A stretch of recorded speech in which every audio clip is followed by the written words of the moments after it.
Kung akala mo sa previous videos ay naipakita na namin ang lahat, think again dahil heto na ang part 3 ng PH Top List series na to, kung saan masisilipin pa natin ang mga paradise ng ilang mga sikat na personalidad sa bansa, mga individual na hindi mo aakalaing nagmamay-ari pala ng mga naggagandahan at malaparaisong resort. Bawat property may sariling kwento, sariling charm, at sariling patunay na ang showbiz success ay pwede ring maging real-life investment goals. Kaya sit back, relax at sabay-sabay nating tuklasin ang ilan sa mga pinaka-stunning na celebrity-owned resorts. Malay mo, ang next travel bucket list mo pala ay pagmamay-ari ng isa sa mga ito. Kung ready ka na, tara! At sabay-sabay tayong mag-tour sa top 10 pinakamagandang resorts ng mga sikat sa Pilipinas, Part 3. Ngunit bago ang lahat, kung bago ka pa lang dito, huwag kalimutang i-click ang like and subscribe button at i-on na rin ang bell icon para updated ka sa mga bagong videos na punong-puno ng kaalaman. Salamat agad at welcome ka dito, new subscriber. At maging sa ating growing PH Headlines community, maraming salamat po. 10. Rosmar Tan Pamulaklakin. Isa sa mga pinakasikat na entrepreneurs at content creators ngayon ay si Rosmar, ang CEO ng Rosmar Skin Essentials. Bukod sa sikat siya sa kanyang skincare empire at strong online presence, kilala rin ito sa mga naipundar niyang private resorts at isa na rito ang dinarayo at super aesthetic na R Bali Mansion sa Pansol, Laguna. Ito ay isang Bali-inspired hot spring private resort na perfect para sa barkada trips, family gatherings, at maging intimate events. Pagkapasok pa lang, mayroon itong relaxing, tropical ambience, warm tones, natural elements, at cozy details na parang nasa ibang bansa. Isa sa pinaka-selling point nito ay ang hot spring pool na may natural warm water. May children's pool, jacuzzi, at malawak na lounging area kung saan pwedeng mag-chill, mag-swimming o mag-picture taking sa Instagrammable corners ng lugar. Kumpleto rin ang resort pagdating sa functional amenities. May fully equipped kitchen with cooking utensils at appliances. May videoke rin,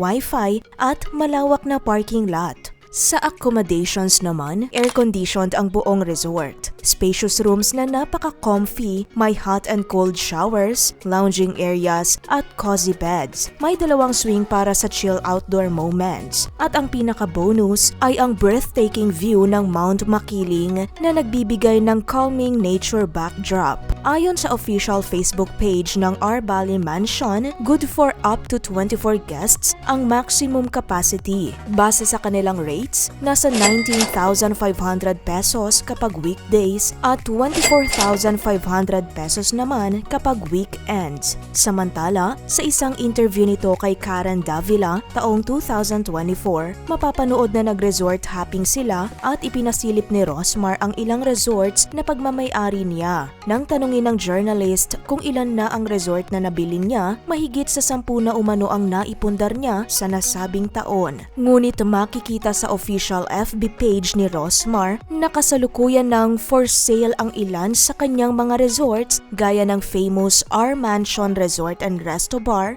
at R White House. 9. Katrina Halili. Bukod sa pagiging isa sa pinakakilalang bida kontra bida sa showbiz, may naipundar namang diving resort si Katrina, ang Palauyu Diving Resort. Unang na-feature ang paraisong ito sa October 2013 issue ng Yes Magazine ayon sa artikulo ng pep.ph taong 2018. Ang resort ay matatagpuan sa hometown mismo ng ina ng aktres sa El Nido, Palawan. Isa itong mini hotel na may sariling dive shop at ginawa niya ito para sa kanyang kuya na isang professional diving instructor. Ang pangalang Palauyu ay nangangahulugang Land of the Beautiful Harbor sa Chinese. Sakto sa vibe ng lugar dahil tanaw rito ang mala postcard na tubig at tanawin ng Palawan. Mapapansing mayroong warm at homey feel sa lobby kaya ramdam ang personal touch ng aktres. Naikwento rin ni Katrina na noong mabili nila ang property, marumi at matalahib ang lugar. Ngunit dahil sa tulong ng kanyang ina, unti-unti itong nabuhay at naging isang welcoming diving spot para sa mga kababayan at turistang nagbabakasyon. Hindi man niya naibahagi ang kabuoang itsura ng resort, ngunit nagbigay siya ng ilang detalye. Aniya sa isang interview, may 4 na rooms na, tapos may diving, pang negosyo. Aminado si Katrina na malaki-laki rin ang puhunan. Nasa 5 million to 6 million pesos umano ang nagastos niya para sa pagpapatayo nito. Personal niyang pera habang ang kanyang kapatid naman ang namamahala sa operasyon. 8. Manny Pacquiao. Bukod sa luxury private beach resort sa Glan Sarangani ng 8th Division World Champion at ng tinaguriang pambansang kamao na si Manny Pacman, mag-tour naman tayo sa isa pang napakalawak at all-around leisure destination resort niya, ang Pacman Beach Resort Complex na matatagpuan sa Maasim, Sarangani. Isa itong paradise getaway na talagang dinarayo ng mga locals at turista dahil sa dami ng pwedeng gawin at ganda ng paligid. Kung adventure at water fan ang hanap ng mga bakasyonista, hindi mauubusan dito. Ilan sa mga paboritong water sports activities ay ang kayaking, banana boat, jet ski, snorkeling, fish feeding, at ang Instagrammable na crystal kayak. Para naman sa mga gustong subukan ang mas extreme at professional level na water experience, mayroon din silang mga paid courses tulad ng beach diving, diving without scuba gear, at helmet dive. Hindi lang water activities ang bida rito dahil kompleto rin ang pang-land activities. May sarili itong basketball court, tennis court, at volleyball court. Syempre, hindi mawawala ang kainan. Meron silang Pacman Beach Restaurant. Matatagpuan dito ang isang relaxing mangrove area, pati mga floating cottages at open hot cottages na swak sa chill bonding moments. Para naman sa mas komportableng accommodation, mayroon silang air-conditioned villas and pavilion, pati kubo houses with aircon. Makikita rin sa buong resort ang mga outdoor bathrooms and showers. Ayon sa Facebook post ng pages na Jensen Community taong 2021 at kay Gandang Pagmasdan taong 2018, for only 30 pesos for kids at 50 pesos naman sa adults ay pwede nang makapasok sa resort ni Manny. Base naman sa mga cottages at villas fee, nagre-range umano ang presyo mula 500 pesos hanggang 3,500 pesos, depende kung day or night stay at depende rin sa klase ng cottage o villa. 7. Yeng Constantino. Sikat ito sa music industry bilang one of OPM's most iconic voices sa bansa at isa sa mga bunga ng sipag at sakripisyo ng singer-songwriter ay ang kanilang cozy at nature-embracing beach house resort sa Zambales. Minsan nang ipinasilip ni Yeng ang sanctuary na ito kasama ang mister sa isang YouTube vlog ng journalist na si Karen Davila, November 2023. Ang construction ng beach house ay tumagal ng halos 1 taon at natapos around 2020. Matatagpuan ang property sa isang 1,250 square meter lot at nabili nila noong bago umano magsimula ang pandemic. Ang resort ay napapaligiran ng agoho trees na siyang nagbibigay ng refreshing vibe sa lugar. Sa mismong interview, sinabi ni Yeng na ang property na ito ay exclusive sa kanilang pamilya. Dito sila nagdaraos ng Christmas, summer breaks, birthdays, at mga special family gatherings. Ngunit bukas daw sila sa posibilidad na gawin itong Airbnb in the future. Pagpasok pa lang sa main house, mararamdaman agad ang homey ambience. Sa interior, kapansin-pansin ang paggamit nila ng wood look tiles, abaka rugs at mga handmade pieces na ginawa pa nila mismo noong pandemic. Mayroon itong 6 na bedrooms na kayang mag-accommodate ng 24 guests. Pagpasok sa air-conditioned rooms, makikita ang uniqueness ng mga kwarto at ang bawat detalye ay nakuha ng mag-asawa sa Pinterest. 2 rooms ang may queen-size beds habang ang iba naman ay may double beds. Karamihan sa art pieces at furnitures ay locally sourced sa Zambales. Napakaaliwalas naman ang kanilang dining area dahil tanaw ang napakagandang view ng beach. Makikita na ang buong istruktura nito ay gawa sa glass. Pati dining tables at furnitures locally crafted ng mga Zambaleño artisans. May mga outdoor dining spots at kubo areas kung saan pwedeng tambayan. Bukod sa beachfront property ito, mayroon din silang 4 feet deep swimming pool na ginawang modern infinity pool at nilagyan ng Sukabumi stone finish, white pebbles at clean overflow design na may underground filter system. 6. Sachna Laparan.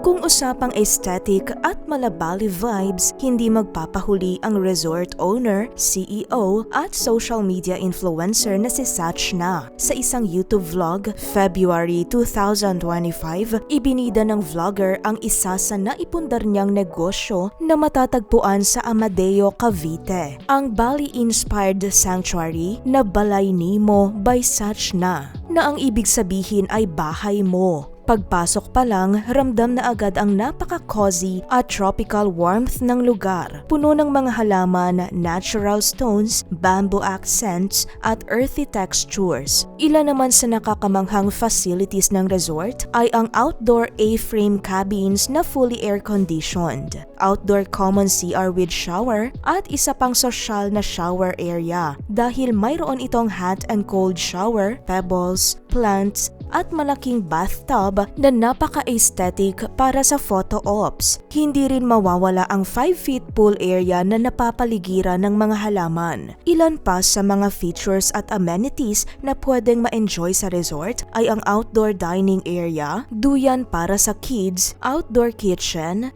billiards, board games, at ang muni-muni area para sa mga gusto lang mag-relax at magpahinga. Pagpasok naman sa isang bahay na good for 8 to 9 packs, mapapansin na napaka-homey ng vibe sa loob. Mayroong high ceiling living area, open prep area with island table and appliances, at malabali style bathroom sa first floor. Sa second floor naman matatagpuan ang additional rooms gaya ng couple room at malawak na family room. Lahat ng facilities ay napaka-stylish ng interiors, pet-friendly rin, at may designated smoking area ang mga guests. Ayon sa official rates na ipinost noong November 2025, ang cozy cabin good for 2 packs ay nagkakahalaga ng 3,999 pesos. Ang Bali House na 6 to 8 packs ay nagkakahalaga ng 9,999 pesos. At pwede namang marentahan ang buong villa na good for 15 packs sa halagang 10,999 pesos kada weekdays at 12,999 pesos naman kapag weekends.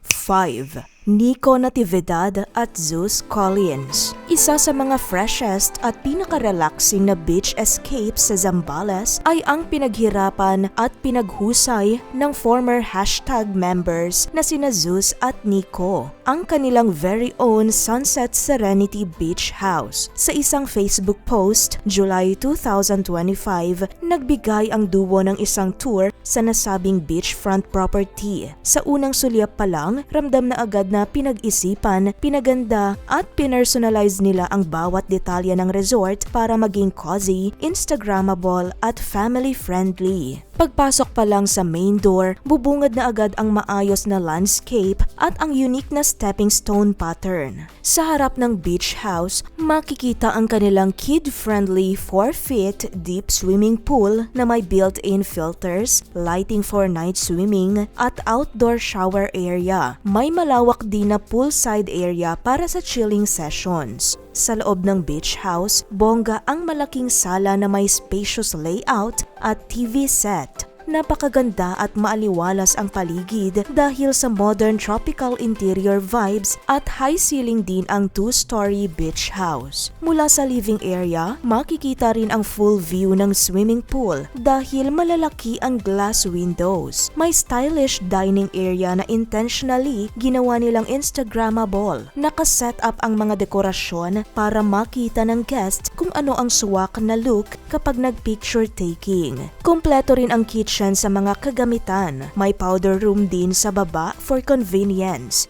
Pagdating sa master bedroom, hotel vibes ang dating. Malamig, presko, at ang pinakabongga, may direct access sa pool mula sa sliding door. May sarili rin itong CR with shower heater. Sa second floor, may 5 pang rooms na may iba't ibang disenyo. Kaya ayon sa magkaibigan, kaya nitong ma-accommodate ang hanggang 18 to 20 packs. Mayroong bedrooms na tanaw ang view sa pool area. At ang isa naman ay may beach view. Lahat ng ito ay may sariling bathroom at may powder room din sa hallway. Isa sa pinaka-unique ay ang bank bedroom na pwedeng tulugan ng hanggang 12 guests. Mayroon ding dirty kitchen, parking area at access papunta sa roof deck na magandang tambayan spot dahil sa maaliwalas at relaxing ambience tanaw ang dagat.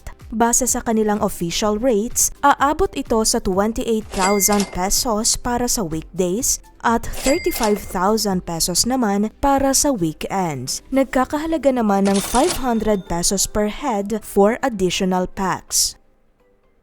4. Marjorie Barreto. Owner din ng isang napakagandang resort, ang celebrity mom na si Marjorie. Isang simple pero napaka-warm na family property sa Kalumpit, Bulacan. Madalas itong maging background sa mga cooking vlogs ng aktres at sa ilang bonding moments ng pamilya niya kapag gusto nilang mag-unwind. Sa isang tour vlog, ipinasilip ni Marjorie ang kanyang River Garden Resort na kalaunan ay binuksan niya na sa publiko. Mahigit 23 years na itong naging home away from home ng kaniyang mga anak at kinalakihan na raw nila ang bawat sulok nito. Ang resort ay mayroong Filipino rustic charm interior dahil sa hilig sa interior designing, nagawang i-maximize ng aktres ang espasyo gamit ang old pieces, antique finds at heirloom furnitures. Pagpasok sa pavilion, may water features, vintage cabinets at old marble tables. Ang pavilion ay nagsisilbing mess hall o gathering area ng pamilya kung saan nagaganap ang salo-salo. At dahil nasa tabi mismo ng ilog ang property, may mga guest na mas gustong mag-breakfast sa riverside dahil sa breathtaking view habang kumakain. Isa sa paboritong spot nila ay ang Boodle Fight area, isang colorful and cozy space na may bamboo sofas at tropical fabrics. Matatagpuan din dito ang open kitchen at prep area. Narito rin ang grilling station na pinagawa ni Marjorie. Hindi mawawala ang swimming pool na ayon sa aktres ang napanalunan niya noon na halagang 500,000 pesos sa isang sikat na segment na Pera o Bayong ay ang ipinang down payment niya sa paggawa ng pool area. Kaya naman retained pa rin ang nostalgic feel nito. Mayroon namang 4 na cozy bedrooms ang rest house na puno ng antique furnitures. Bukod sa rooms, may 8-car parking area, staff house at dirty kitchen.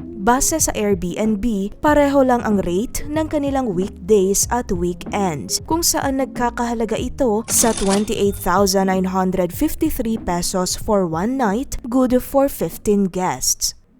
3. Jomar Yee. Hindi lang sa pagiging hyper at kalog kilala ang one of the fastest rising TikTok superstar turned actor na si Jomar, kundi pati sa pagiging madiskarte sa buhay. Nakilala siya ng publiko sa kanyang step-by-step gimmick at nakakaaliw na paraan ng pagbebenta online, kung saan ang pinakapumatok niyang produkto ay ang payong na umabot umano sa 200,000 na piraso ang kaniyang naibenta. Mula sa sipag bilang TikTok affiliate, state, nakapag-ipon siya at naipatayo ang pinapangarap niyang property. Ito ang pag-aari niyang Bali-inspired resort na Casa Go Private Farm Resort na matatagpuan sa Indang, Cavite. Taong 2024, ibinida ni Jomar sa ilang TikTok at Facebook videos ang full tour ng kanyang napaka-relaxing at Instagrammable resort. Isa sa highlights dito ang Triangle House na pwedeng rentahan sa halagang 10,000 pesos, good for 8 packs. Pagpasok sa isang sliding glass door, makikitang napaka-cozy ng ambience. Bubungad ang sala na pwede ring maging tulugan dahil sa pull-out beds at sofa na pwedeng maging higaan. Katabi nito ang open kitchen with appliances at isang napakagandang CR with bathtub, sink, toilet at cabinets, perfect para sa mga mahilig sa aesthetic shots. Pag-akyat naman sa second level, makikita ang staircase na may built-in lights at dalawang double beds na kasya ang 4 to 6 guests. Mayroon din silang barkada room na for 15,000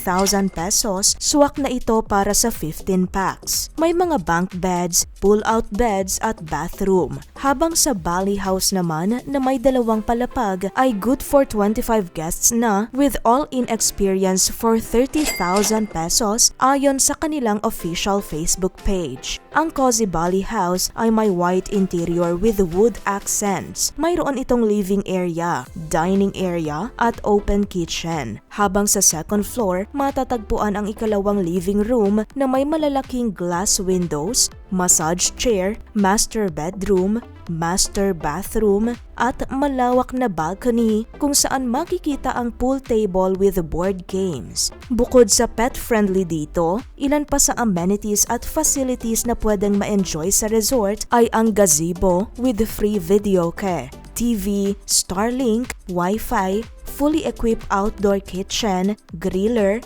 alfresco dining, fish pond, at outdoor tables and chairs for tambayan spot. Mayroon ding bonfire area at malawak na swimming pool para sa kids at adult.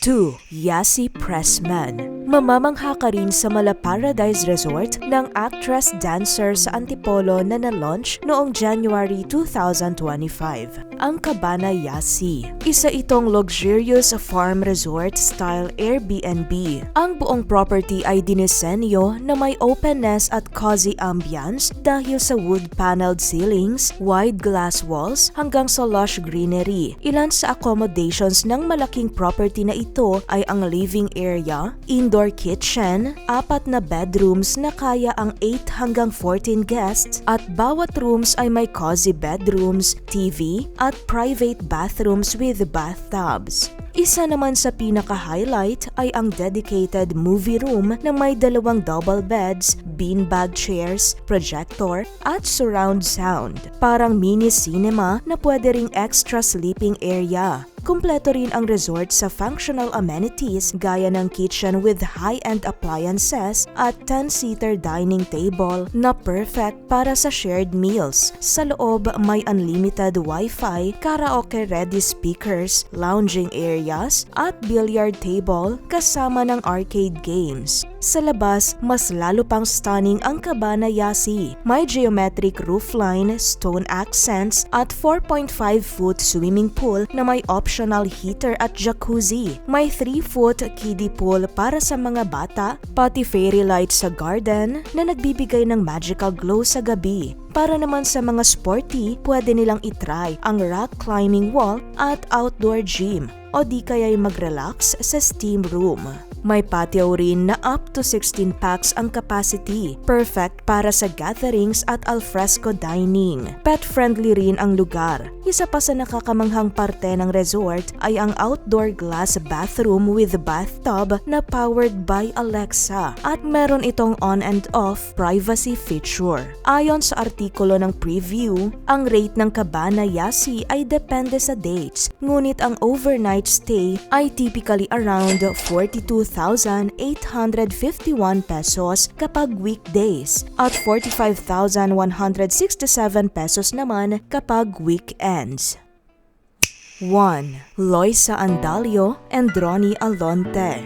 Bago pa man nila sorpresahin ang publiko sa kanilang pag-iisang dibdib noong November 2025, nauna nang umingay ang panibagong business venture ng kapamilya newlyweds. Sa isang interview, inamin ng aktres na matagal na nilang pinaghandaan ni Ronnie ang kanilang future. Mas gusto raw nilang mag-invest sa properties kaya hindi sila mahilig sa mga luxury items. Kapag hindi sila busy sa showbiz, todo focus daw sila sa pagpapalago ng kanilang mga negosyo at investments. Kwento ni Loisa, nakabili sila ng mga properties sa Laguna at Zambales, isang beachfront resort sa Zambales at ang isa naman ay ang kanilang farm resort sa Binian, Laguna na bukas na raw sa publiko. Natapos noong October 2025 ang konstruksyon ng kanilang farm resort na tinawag na Hidden Santuario. Isa itong exclusive Bali-inspired vacation home. Ayon kay Loisa, napaka-relaxing ng lugar dahil ang Hidden Santuario ay isang tahimik at nature-filled escape.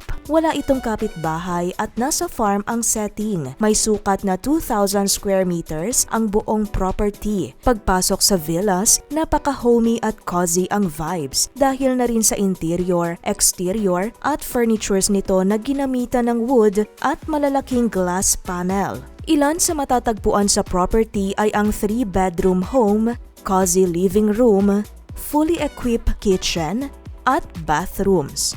Hindi rin mawawala ang swimming pool sa tapat ng property na napapalibutan ng greeneries. Sa lawak at intimate ng lugar, kaya nitong mag-accommodate ng hanggang 16 guests at pwedeng gamitin para sa events na hanggang 30 packs. Base sa kanilang official Instagram post, December 2025, ang rate ng buong farm resort para sa December promo ay 20,000 pesos kapag weekdays at 25,000 pesos naman kapag weekends.